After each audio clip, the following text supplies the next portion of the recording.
afternoon, everybody, and welcome back to another episode of the REDX podcast. I'm Tyler Fenn, Director of Sales with the REDX, and I have Neva Williamson with me from the DC metro area. Neva, thank you so much for being with us today.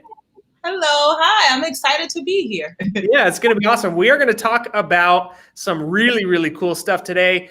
So for you listeners, whether you're listening on Facebook or YouTube or on our website, thank you for joining us. We're going to spend the next 40 or 45 minutes talking about pre-foreclosures, about short sales, how to make those part of your business. Neva is the queen of these types of properties and deals. So she's going to educate us a little bit here and help us understand how to make those part of our business. So thank you everybody for joining us. Again, thank you, Neva, for being with us. So Neva, tell us how because you've been doing these types of deals for almost 15 years, right? Yeah. This is so you went through the recession. You've gone through really good markets. Just help us understand a little bit more what your experience is like. So you started in 2006 doing real estate investing. Give us the Cliff Notes version of what your career's looked like up until now. Oh, okay. So I started in rentals initially, and then probably about 4 years after that, I started doing a lot of wholesaling. And I did wholesaling for a couple of years and got into flipping houses, like renovating them and then reselling. And then I was telling you, I originally, because I used to get a lot of leads that just did not work or they didn't have any equity, like I needed people to have equity to, buy and keep a rental or to do a wholesale deal. So a lot of my short sale, what could have been a short sale, I used to just throw away at the time and say, oh, I can't do anything with this. So that's how I got into it, is that people were like, oh, you should stop throwing those away. If you get your real estate license, you could do a short sale. So I did that. And originally when I first started doing short sales, they take a really, really long time. Like even if you get all the documents on time, you do everything, call the bank every single day, it just takes a long time. And at the time, real estate investing and wholesaling, all of that is like really, really fast paced. And I just felt like short sales didn't fit. I just felt like here was all the stuff I was doing really fast. And then I would be calling like, okay, did you guys order the BPO? Did you send the loan modification? Like it just was like so opposite. I was like, I don't want to do this anymore. So I stopped. And it was like years later, one of like the top team leads here, he was like, oh, you could really start building that out. You could become an expert. He's like, because at the time the market was actually really, we were a good market that time. And he was like, the market is going to change. So he was like, if you get into this now, when the market changes, it'll be another thing you can add to your business for when the market changes. And he was right, because the market did change. And then a lot of pre-foreclosures and short sales, because even for wholesaling, I need people to have equity. So even in times where the market goes down, it's harder to get wholesale deals. Those are the ones that I can say, okay, we could do a short sale. So it's just another way for me to help people and then, get paid in the end. So I totally agree with what you're saying, right? Like you hustle, and then the ball's not in your court anymore. Right? So at that point, you're just waiting forever. And prior to the show, you'd mentioned that really turned you off, right? That you were like, I am not going to do that. But you've gotten back into it. You spent the time and built the patience to be able to really turn this into part of your business. And that's what I'm excited to talk about. Yeah, whenever people ask me if I get into short sales, because what made me start looking at it different to do it is look at it as you have to build up a pipeline. And once you build a pipeline, you'll start to close 1 deal a month, 2 deals a month. So if you look at it that way, then you can kind of stay in the game and have some motivation. Because just starting out, if I'm just having like a face-to-face with a homeowner, we may not close on that for like 12 months, So if I already have that in my mind that, hey, I'm just going to build up a pipeline, and then 6 months from now, 12 months from now, I'll start to have enough where, hey, every month I'm closing something. So then, it's worth it to stay in. But yeah, just starting out, if you're like a new agent and you're just doing short sales, you're probably going to quit because you're just like, man, this just takes so long. It's just hard to keep calling the bank over and over and over because you're just like, what are you guys doing with the file? I sent you everything. It's like. So here's my question, right? We talked about this a little bit before the show is you get your real estate license and they give you the book knowledge to be an agent. And then you show up at the office for your first day of work and they go, okay, let's talk about how to really be an agent, right? So let's say somebody wants to get into short sales and like you said, I think you were really fortunate, right? That somebody kind of said, hey, learn this now because in a little while it's going to be valuable. Yeah. I think that we're kind of facing that right now. I mean, there's a possibility with everything happening in the country right now with COVID and businesses shutting down and all of that, that people, we may see short sales start to become a bigger thing than they have in the past few years. So how does somebody start to do this in the business, to learn that real knowledge, right? Where would you recommend that somebody go to get started to turn short sales into something in their business? Let me see, because I'm trying to think, what did I do when I first started? Probably go to somebody else that's maybe doing short sales to see if maybe they're willing to share the information. Relationships are really good because for me, like I'm the first person in my family to really be an entrepreneur, the first person to really be in a real estate. So it's really good to build relationships because if I didn't have, at the time it was Rob Chavez, big up to him, to say, hey, you shouldn't throw those leads away, you know? So you got to build relationships and networks with people that are, you know, if they've been in the business 10, 20 years, those are the people you want to reach out to because they know, you know, they're the ones that know, hey, just because we're in a good market now, set yourself up so that when the market goes down, what are you going to do? Like when you can't find a wholesale deal, what are you going to do? So those are the things that you need to think of being an entrepreneur. You can't just have only one investing strategy because what are you going to do when you can't find houses to flip? Because like now it's harder to find houses to flip because everybody and their mother are out saying that they're a house flipper. So like when I first started, it was way easier for me to get deals. Now I go to houses, there's like 20, 30 other people walking through the house, putting in a bid. So it's important, one, to go out to, I tell people you need to go out to your local market, to like those real estate meetings, and you have to meet people that are actually doing deals in that market because like I'm here in Virginia in the DC area, but you could be someplace completely different and the market could just be different. So you just need to know what is going on in your market. Like, and when you go out to meet people in your market, that's how you're going to get all your networking. That's what people will tell me, hey, this is who I use for a short sale negotiator. So then you can reach out to that person and say, hey, I'm doing short sales. I need a short, like now I have a professional short sale negotiator, but that was a top agent gave me that lead and said, hey, this is who I use. So you need that because a lot of people that I work with, they're not over like all over social media blasting saying I'm the top short sale negotiator. They're so busy working. They're not even really on social media like that. So you need to know, basically, especially as a real estate agents are focused on getting to the closing table. So if we give you a referral, then that's somebody that's closing deals, as opposed to like I get emails all the time because people find my information online and they're like, oh, I'm a short sale negotiator. I would like to do business with you. But I don't really trust that because I need somebody that's closing the deal and I want to get a referral from another agent that's like, hey, I've used him and we've closed 20 deals together. I don't want to be the first person and you're practicing with me. So you really got to get out and meet people in your market that are doing short sales. You need to get out, talk to like bankruptcy lawyers, divorce lawyers, like all those people, like it's all intertwined. These are the people you need to know. You need to be going to the courthouse, right? All those people that are going to the courthouse to file bankruptcy that don't have lawyers yet because all they did was scrape together money to file bankruptcy. You need to go there and you need to be able to get leads from that. So it's just like you got to just get out in your local market, and that's how you can start building and really learning what really happens in your market. So that's an excellent answer for the education, right? Is to go out, don't be afraid to ask questions and start building the relationships, and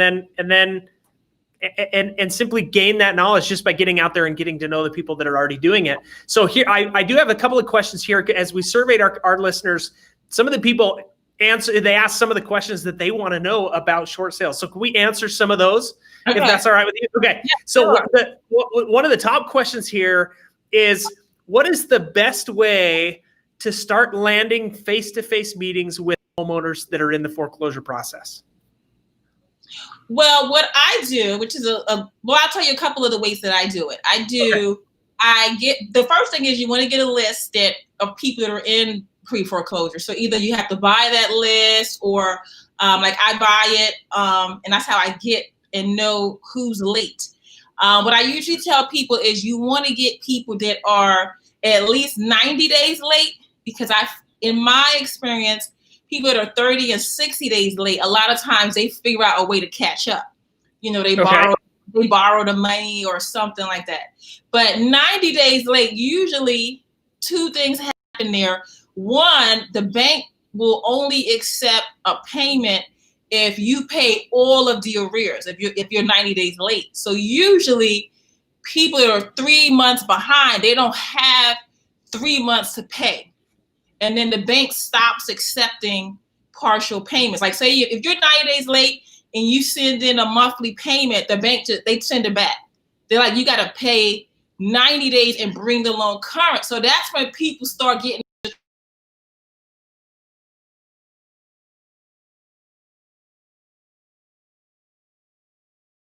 And then the bank starts adding lawyer fees. Like, so that's when people really start getting in trouble. And then the clock is also starting for the house to go into foreclosure, to get an auction letter. I usually say you need to get a list. I say get a list where people are at least 90 days late, because that's usually when people are like, I got to figure something out. I got to do something, or this house is going to foreclose. Okay. Yeah. Okay. So you said there's a couple of ways. So the first is get a list of them that where they're at least 90 days late. Yeah. And then the other thing is I get leads from bankruptcy attorneys. So you can go out and get relationships with bankruptcy attorneys. The reason is that a lot of times people file bankruptcy, it stops the auction, but then they still cannot reinstate that loan to keep the house. So the auction is stopped, but once that bankruptcy file closes, the house will go in foreclosure. So usually a bankruptcy lawyer will refer them to do a short sale. So if you have a relationship with a bankruptcy attorney that, hey, when you get clients that they need to do a short sale, refer me. And the way you can make a relationship is a lot of times, like I meet people like from my list, they're like, oh, I don't want to sell. I don't want to do this. They're like, no, I'm trying to keep the house. And I'm like, I give them all their options. And I'm like, the only thing that's going to help you at this point, because sometimes people call me and their auction is the next day. Yeah. And I'm like, oh, honestly, I'm like, the only thing you could do is file bankruptcy. So the way I have a relationship with bankruptcy attorneys is that I will refer and say, look, their auction is the next day. The only thing that's going to help them is if they file bankruptcy. So it's like a win-win. I'll refer people when I can't help them because it's just they called me too late. I'll refer them to the bankruptcy attorney, and then the bankruptcy attorney in turn, they can refer me when they have a client that needs to do a short sale. So those are like the two top ways that I get leads and get in front of people that I know are in trouble. They're probably going to be in some type of pre-foreclosure status soon. Now, you mentioned that sometimes people call you. How often are people reaching out to you because they've been referred to you versus you calling on those lists of late payment? Well, the list that I buy, what I do is I mail a letter. Okay. A letter. So there people that are calling me are responding to my letter. Gotcha. So I do 3 contacts with the people on my list. I send them a letter. I go to their house and I door knock. And then I also try to call. There's so many different places now. You can get their phone number, their cell phone or something. So I'll try to call, send a text message. So I try to find 3 ways to contact that person, because a lot of times the thing with pre-foreclosure, sometimes people have already left the house because they just give up, or they move to somebody else's house because they think they're going to lose the house. So sometimes it's hard to get in contact with people that are late on their mortgage. So that's why I'm trying to call. I'm trying to send a letter, because the letter, sometimes at least they'll have their mail forwarded. And then the reason I'm still not getting a call, the reason I go to the house is a lot of times when I go to people's houses that are late on their mortgage, there's so much mail piled up. They just haven't gotten to my letter to even open it. So that's why I still tell people that's why I still door knock, because you could send people that are in distress, you could send them 10 letters and they've never even opened it because their mail just, there's so much stuff going on in their life that they don't get through all their mail to even get your phone number. So that's why sometimes the letter I sent is from 3 weeks ago and they're calling me the day before the auction, like, oh, I just opened the letter. I'm like, what the heck? I'm like, I can't help you if the auction is tomorrow. That's fantastic, and I love this, and I want to spend a little more talking about this because so you said you mail them a letter, you knock the door, and you call them, right? Yeah. So you're doing these 3 different approaches. Now, is there like a process? Like on day 1, you're going to send a letter. If they don't respond within 2 days, you're going to go knock the door, or is it I'm just going to do all 3 as quickly as I can to try to get in touch with these people? Well, everybody gets a letter. Everybody gets a letter. I send everybody a letter. Now, I can start seeing the people that I'm definitely or call, or if I can see that their auction date is coming up. So here in Virginia, usually I could start seeing the auction date about 30 days out at least. I start to see it. So if I start seeing that the list where they definitely have an auction scheduled, I'm definitely going to the house and I'm definitely calling, because I'm like, you have to do something, because I'm usually at that point calling and saying, hey, I see that you have an auction scheduled, June 30th, you need to call me, you have options, but I can only help you if you call me, before the auction. So if I see they have an auction date, then those are the people that I'm really trying to be aggressive, because the time to help them is, I can only help them before the auction. Like if the house goes to auction here, that's it. It's a wrap. There's nothing that I can do. So I'm always trying to, if I see the auction date, say, hey, you have to call me. I can only help you before the auction date. So you're using that to create some urgency for these people. I mean, obviously there's urgency in their life, but you're using that as the urgency to say, you have to call me sooner than later, right? Because otherwise I can't help you. Yeah, otherwise, because, and I have people call me the day of the auction. I'm like, then that's how, like I said, once you start doing this, you start to learn, because if you call me, when I first started, if you call me the day before the auction, I was like, oh, I'm sorry, I can't help you. It's too late. Then I started learning, a bankruptcy attorney can help them the day before the auction. So that's when, like I'm saying, once you start really getting out there and communicating with other people, it's another agent that told me, hey, no, if they file bankruptcy, you could stop it, then do the short sale. So I was like, oh, okay, I didn't know that. I was just telling them it's too bad. It's too late. So that's why I started going out and then making connections with bankruptcy attorneys and saying, hey, I'm getting these leads, and sometimes they call me a day before the auction, and I know their only option is to file bankruptcy. I can, refer the lead. So I would imagine that these conversations are sometimes there's a lot of high emotions for these people. Is that fair? Right? I mean, So I mean, how much time do you spend on these conversations to be empathetic, but at the same time still be professional and respect your own time of being productive? How do you find that balance between being a shoulder to cry on and yet a professional resource at the same time? Right, and that's the thing. When I first started, that's one of the things. I used to be like,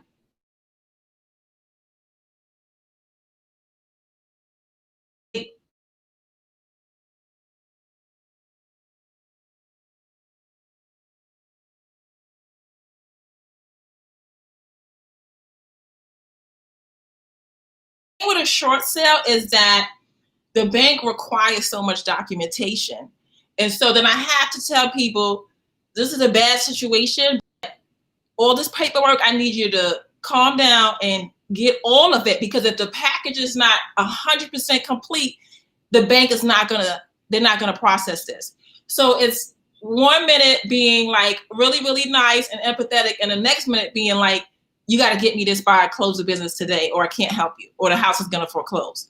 So sometimes I'm being a nice person, but honestly, sometimes I'm being very mean. I'm like, I'm just, I just have to be honest and say, if we don't get this into that, because the thing is, the short sale process is the same loan modification package that you have to submit. And what happens is some banks, they'll say, they'll have a deadline. They'll say, we'll own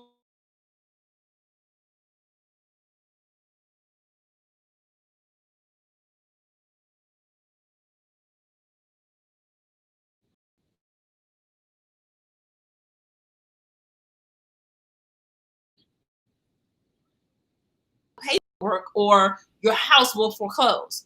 So you do, sometimes you have to be sympathetic, but then you also have to tell them, like, if we don't meet the deadline, I can't help you. Because what I tell people is, with a short sale, me too, we're at the mercy of the bank. With the short sale, a bank controls the entire process. If the bank decides to reject that package, that's it. There's really nothing else that we can do. So that's why I'll review the package first and make sure it's complete and all that, because I know that we're at the mercy. It's all about what the bank says with a short sale. It's not like when you're selling a traditional house and you're just negotiating with the seller and you could, change.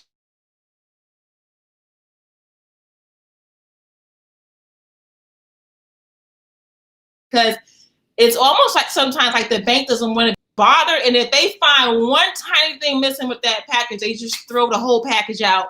And then if you, like I said, or be past that deadline, you cannot submit. They will not accept the package, and then you just cannot do a short sale.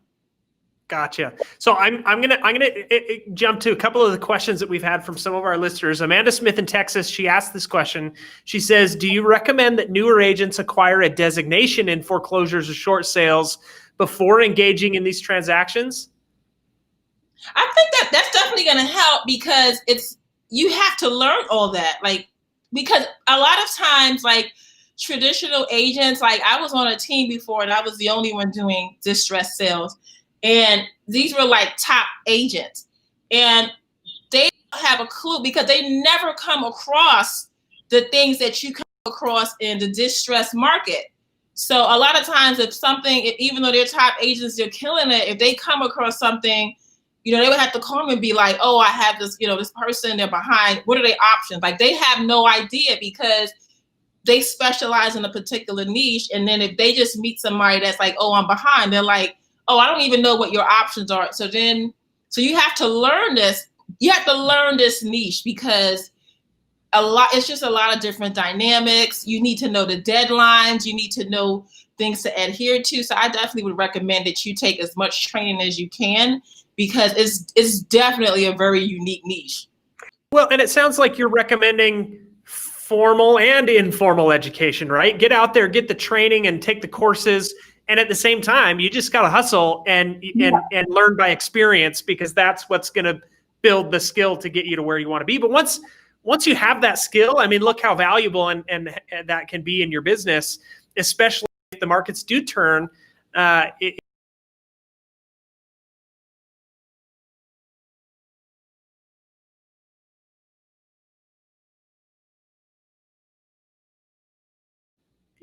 We mentioned that this is kind of an emotional sale, and it sounds like, or an emotional conversation, but it sounds like, yes, you try to be empathetic, but then you've got to kind of be the tough love, right? Yeah. And you go, "Okay, look, I know you're upset, but there's a deadline here, and it's got to be done perfect. Otherwise, it's just a big waste of everybody's time." And that's definitely what it is. It's just going to be a waste, because I don't own the bank. I'm like, okay, this literally, I'm telling you, this is an option, but if you don't do what you need to do, it's not going to happen. And then here in my market, usually the people my clients are usually people that never thought they would be in this situation. So they're like well-educated. They had high incomes and things like that. So something happened, and that's why some other really, really stressful situation happened. That's why they're in this, this situation anyway. So, I've had stuff, it's like, divorce, or, it's usually stuff like that. There's something else. Somebody was sick, their child had cancer. Like, it's just something that they're already stressed out. And then they just focused on that issue. And then now they're like, crap, we're behind on the house. And so they're just already stressed out. And then of course, when people are stressed out, you're going to see like the worst of people. So sometimes like people may start yelling at me. I'm like, look, I'm just trying to help you. If you don't want my help, I'll get up and leave. So that's what I'm saying. In the beginning, I used to try to be nice, but then I'm like, okay, you're a grown adult and bad things happen to everybody. Is you have to decide, do you want to get out this situation and be able to start over, or you can let the house foreclose and just be in a worse situation. It's up to you. So you do have to start to get tough with them, because a lot of times, you know, people just want to cry all day. Or sometimes I have stuff, especially with divorces, where I need them both to sign and they're not even talking to each other. You know, it may be something like that where they're like, you know, I've had it where they have equity in the house and the wife is like, I'm not signing. And I'm like, you're going to lose the equity. And they're like, well, I don't care. You don't know what he did to me. I'm like, look, it's like, if you don't sign this, because I need both of them to sign. So sometimes it's that, trying to get two people that hate each other to work on the deal so we could actually, you know, get to closing or get this package submitted, because they're so busy arguing. You know, they just want, and that's the thing too, a lot of times people just want you to hear their side. So I'll listen for a while and then I'm like, okay, I need you to sign so we could get moving, or you're gonna lose all your money. And because the main thing I try to tell people is this is a way to start over. Because if the short sale does not get approved, then the next option is foreclosure. So then you're gonna be in a worse situation if your house goes into foreclosure. So this is like a short sale is like your last resort to try to save your credit, to try to walk away, not owing the bank, not having a deficiency judgment. Like a short sale is literally your last option to at least walk away. Because with a short sale, you could buy a house, you could build your credit, buy a house 2 years later. A foreclosure, it's gonna take you 5-7 years before you can get a loan again to buy a house. So like a short sale, this is your last chance to, you know, just be an adult about it and get this document in and be able to start over. Yeah, I totally agree with you. I think that for a lot of people, and a lot of people just don't know that, right? I mean, as you have conversations with people, that's like new knowledge and new information for them, right? Oh yeah, because a lot of times, especially like in divorces, that's what happens. Like I said, it's too high income. You know, I'm in houses that, you know, the income $400,000. But if one person leaves, now they can't afford it. And to get back at the other spouse, the person may say, oh, well, let the house foreclose. And they think that the house is going to foreclose and that's going to be the end of their problems. And I have to tell them, no, when your house forecloses, you still bank the difference.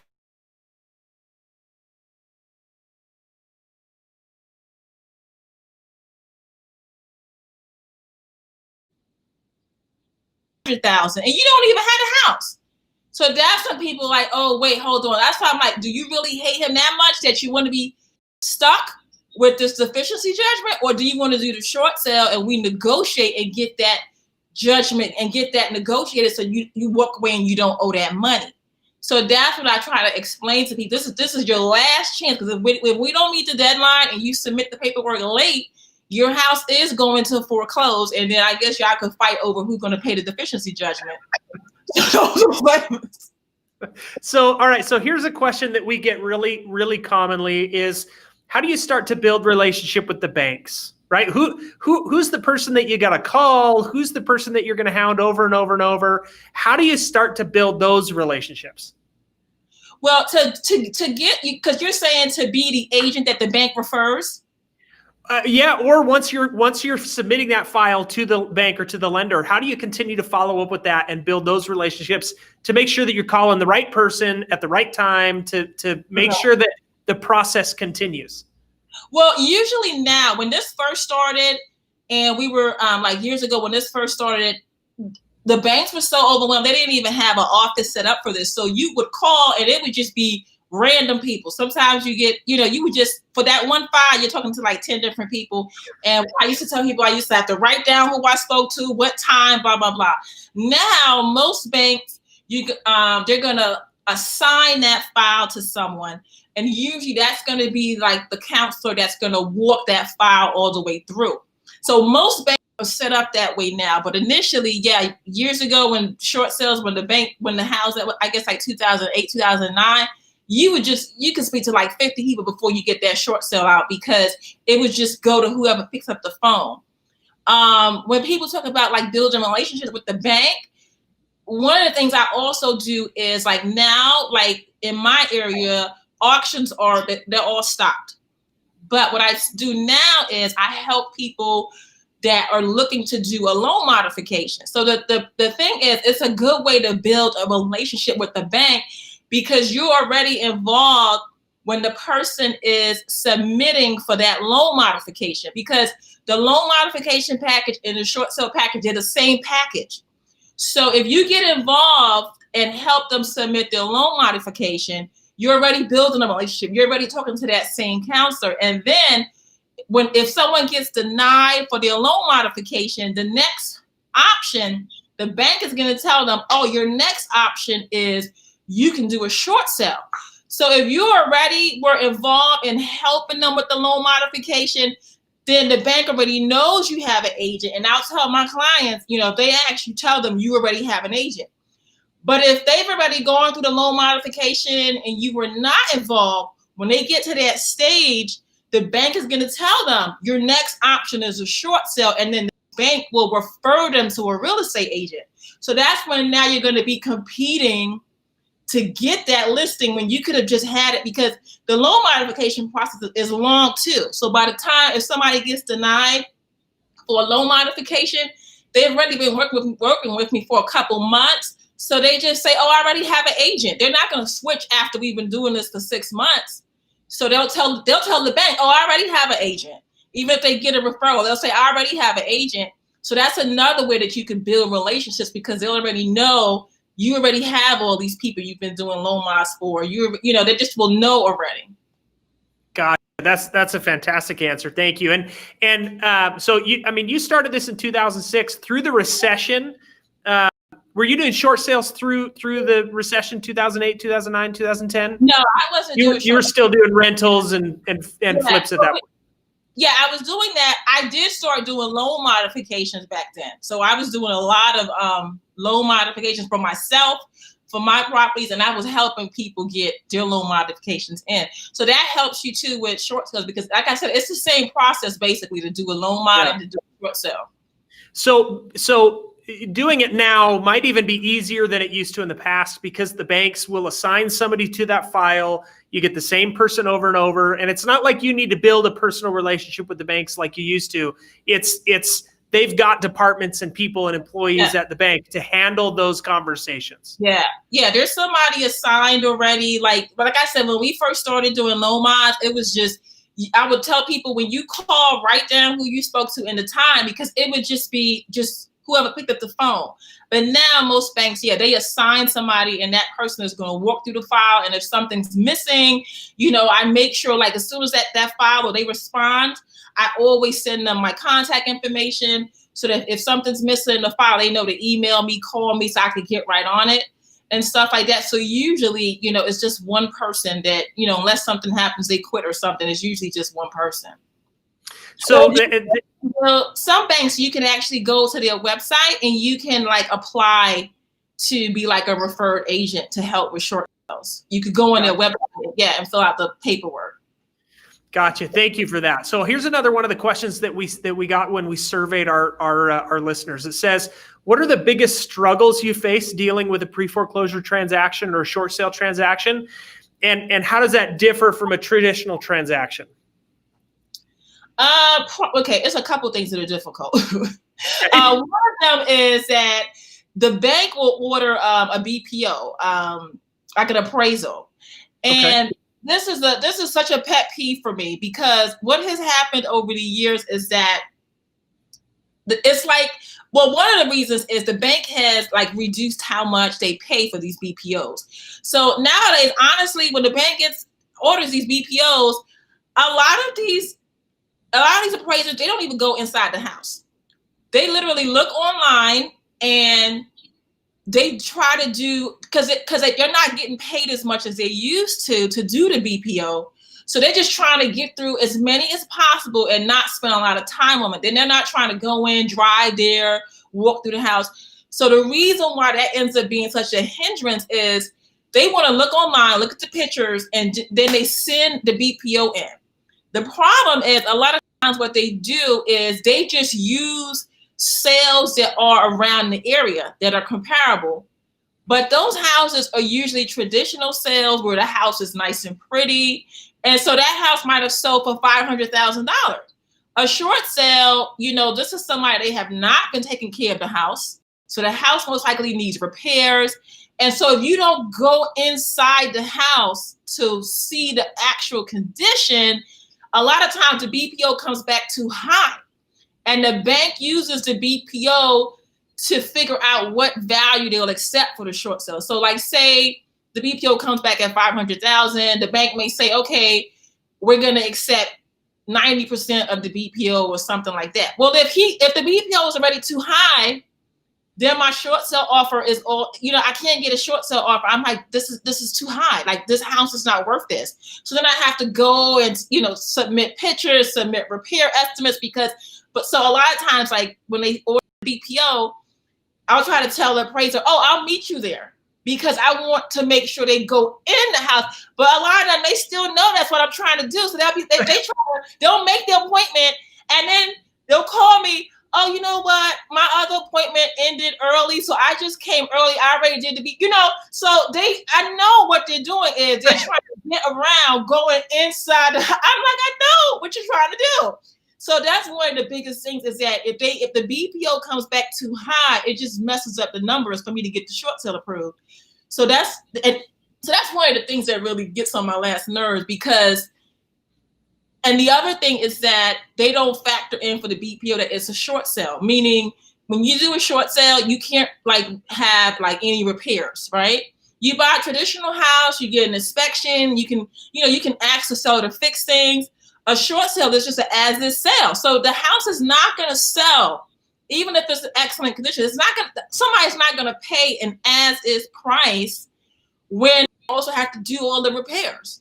And also they have to wait so long. Like people, why would I could buy the house next door, close in 30 days. Why am I going to buy this house and wait 6 months? They want some type of discount for waiting that long. So that's one of the biggest things is that the BPO is another thing that's out of my hands. So when the BPO comes back too high, I have to go back and tell the bank, I already know this is too high. So what I'll try to do is go and take more detailed pictures. I'll say, look, there's water damage on this floor. This is the repair estimate for that and stuff. But even still, it just makes the process take longer because I know what it is. Most likely the appraiser never went inside the house. He just went online, went on Zillow or something, put in the BPO and sent it off. So is there a way, let's say the BPO comes back and you're trying to fight that to show, like you said, you submit repair pictures and estimates and things like that. Do you also ever submit a previous appraisal or, No, because that's the thing. The bank will only accept the BPO from the appraiser that they sent. So that's what I'm saying. That's why it's one of the things that I just want to shake somebody. I'm like, because I've had the short sale delayed because I've had the appraiser call me and say, I'm going on vacation. I can't do the BPO. And I'm like, okay, can I go do the BPO? Because I'm here. I could go to the BPO because that's, it's just all these delays. And then they're like, okay, well, I'll tell the bank to assign it to somebody else. And then it takes weeks for them to do that. So, and that's the thing. We'll be like, hey, I have somebody that can do the BPO. And they'll say no. They will only take the BPO from their assigned, whoever they assign is who needs to do that. They will not accept it from anyone else. And so that's just one of the things sometimes it's just so annoying because I'm like, it just makes the process take so long. Yeah, that does seem frustrating because, even in a traditional sale, if the appraisal comes back, at a price that's really unexpected, you could have a second appraisal done or you can appeal that. It seems a lot easier in a traditional transaction when the appraisal comes back at a price you don't like than it does where this just seems, like you said, it's totally out of my hands. You have no control. Well, when I do traditional sales, when I do traditional sales, those appraisers are not doing this, because that's what I'm saying. This is because it's kind of bad. Maybe the banks don't realize it. The appraiser is only doing that because it's the bank. Because when you're a traditional sale, that is who you have to appraise this house. They're not going to go on Zillow, look at pictures, and send you over. They're going to go. They're going to meet you there. They're going to walk through the house. They're going to be there for at least an hour. So it's different. But because it's a bank, it's just a numbers game. They're just trying to do like, oh, I could do 10. I know people that are like, oh, I do 10, 12, 15 BPOs a day. An appraiser is, there's no way you can talk to an appraiser and he's telling you he's doing that many a day. So that tells you they're not going to the house, or they just do like a drive-by of the house. So that's what I'm saying. They're not doing, when it's a bank ordered BPO, they're not doing a detailed, they're just not. They're just trying to get as many done as possible. I can feel your frustration. like as you're sitting here talking about it, I'm going, that would really annoy me. Like that I totally can see what you're saying and how frustrating that would be. So we've talked about some awesome stuff. We talked about how to get out there and start building the relationships with people, right? You mentioned divorce and bankruptcy attorneys, how to learn how to get better. You mentioned, look, take the formal training, take the informal training. Both of those are valuable. Get a designation if that works. At the same time, watch other people, ask lots of questions, and then just get in and do it. And we've talked about a few other really neat things. What are some of the other really big things that somebody would need to know as they try to get into this? What are some of the other frustrations or hurdles that you've had to overcome that maybe you can help set an expectation for people who are going to start gaining this knowledge and experience? Like, what are the things you wish you'd known before jumping into all of this and making this a big part of your business? Let me see what I wish I'd known before. Well, probably one of the things that I noticed, even in mentoring people sometimes, is people do not keep up with their marketing. If you're not consistent with your marketing or whatever method you're using to get leads, that you just cannot be successful. So meaning you can't get busy with a transaction because I'm yelling at this BPO guy, that I don't go and get my postcards out. You know what I'm saying? So it's like, you gotta be like, no matter what happens, you have to have a schedule. Hey, on Mondays, I download the new list. These are the new leads. Tuesday, these letters go out. Wednesday, I'm trying to get the phone number. Like, you have to be so on top of getting those leads, because you got to follow up. Because a lot of times, one of the biggest misconceptions is people think that, oh, these people are late, and they think that you're just going to send one letter and everybody's going to be calling you. So a lot of times people think that because people are in pre-foreclosure and need help, they don't have to market. They don't have to follow up. But it's just like traditional sales. You have to follow up 10, 15 times before people, it seems crazy because you're thinking you're behind on your mortgage. You need help. And I'm telling you, I can help you. But the people just don't pick up the phone. They keep putting it off. They keep trying to come up with the money. So you have to follow up just like how a traditional agent would, that would tell you, hey, I'm out here, I'm walking my my farm. It's the same thing. You have to, if you're going to pick this niche, you have to study it. Like right now, I'm studying what is in the CARES Act. What does it say? What are people's options? Because if I can't tell people what their options are, then I can't help. If they call me and say, oh, the bank told me this, the bank told me that, then I don't want to depend on, what they're telling me, especially because a lot of people, they're not even going to communicate with the bank because they're scared, they're nervous, so they don't even know what their options are. So that's what I do. A lot of times it's just, I get a lot of leads because I'm educating people on, hey, this is the option. Like some people are like, oh, I'm taking a forbearance. I'm like, a lot of times people take forbearance and they don't realize that when the forbearance ends, you have to pay all of the arrears. And then they're like, what? And I'm like, send me the letter that they sent you and I'll read it through and I'll say, this section right here in the fine print, when your forbearance ends in August, you need to have 5 months of payments. And they're like, oh my God, I didn't know. So I've had people that reached out to me that went back and canceled their forbearance because they're like, oh, I didn't know that's how the forbearance was going to work. So you have to really stay and know this niche. You can't just think that because people are behind on their mortgage, they're going to work with you because you show up. You have to show that it's still a house and their biggest investment. They're stressed out. You have to show them that you're an expert so that they trust you, that you're going to walk them through this process, because this is, like I said, this is their last resort. If you don't get this short sale approved, your house will go into foreclosure. That's such fantastic advice. And with a lot of the other agents that we've had on this podcast, right, that seems to be kind of an underlying theme, is you have to have a process in place to manage your leads. And like you said, it doesn't matter that they're about to foreclose. They still aren't gonna pick up the phone and call you. You have to be the one to still initiate the transaction.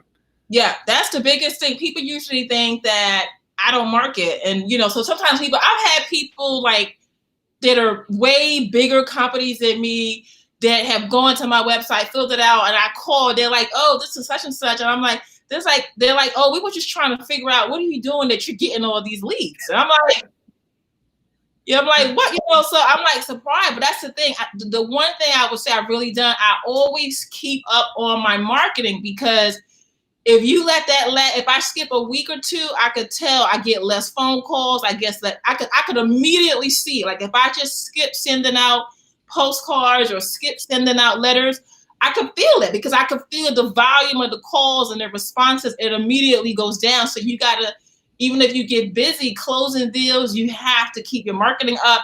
And like I said, you gotta stay, like, because of what's going on now, you gotta stay up to date on what are the new regulations that are coming out? What are they saying the options are? What is, you have to know all that stuff. I love that. Thank you so much for that. And thank you for taking time to be with us. There's some amazing things that you've taught us today that I think a lot of agents who want to get into short sales, this is a fantastic place for them to start. So thank you so much. If you'll hang out with us for a few minutes after the show, you and I will go over a few things, but thanks for taking time out of your busy schedule. For all of you listening, thank you for being with us. For you regulars who are listening on the show every day that we have it, thank you for being with us. If you're new to listening to the show, we do podcasts like this every single week, usually 3 times a week, Monday, Wednesday, Friday at 1:30 Mountain Time. And we're trying to interview people who are fantastic at what they do so that we can take what they do and teach that to those of you who are listening. If you want to get updates to this podcast, please go to our website, theredx.com, click on podcast in the link, and you'll be able to subscribe to the list to get updates for this. Another great place to go is our customer forum. So if you're a REDX customer, log into your REDX platform, Vortex, and you'll be able to see the forum in the upper right-hand corner there. Thank you so much again, Neva, for being with us. This is awesome. We would love to have you back and hear how things are going. Thank you. And everybody else, we'll see you Wednesday at 1:30 Mountain Time.